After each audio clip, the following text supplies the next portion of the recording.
अपनासाठी chicken सीख कबाब order आहे. मी chef Krishna तुमच्यासाठी आज नवीन ब्लॉग घेऊन येतो आहे. तर आजच्या ब्लॉगमध्ये मला ऑर्डर होती चिकन शीख कबाबची. तर मी बोनलेस पीस काढून घेतले होते. मला बोनलेस लागत होतं तर बोनलेसचे मी व्यवस्थित चॉप तेवढं ते चांगलं चिकन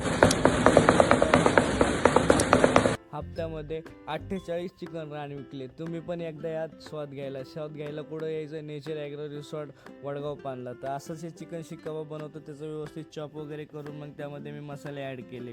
त्याच्यानंतर मग माझं जे सिक्रेट मसाले ते टाकले, नमक, मीठ, मिरची, जेवढे मसाले मी तेवढे ॲड केले. त्याच्यानंतर म्हणलं चला आपल्याला व्यवस्थित एकदम बेस्ट बनवायचं, कारण की माझे व्हिडिओ पण कस्टमर माझ्याकडे येत आहे खायला. तर मी ब्रँडर अमूलची क्रीम, फ्रेश पुदिना वगैरे त्यामध्ये. मग नंतर मी अंडं वगैरे टाकलं. अंडं का टाकलं की अंडं जेवढं टाकलं तेवढं ते व्यवस्थित लवचिक खायला लागतं. तोंडामध्ये टाकल्यावर मऊ लागतं. मग आपलं तंदूरमध्ये आलो, मस्तपैकी शीख लावून घेतली. शीख लावल्यानंतर शीखला मस्त मॅच करून घेतलं. मग काय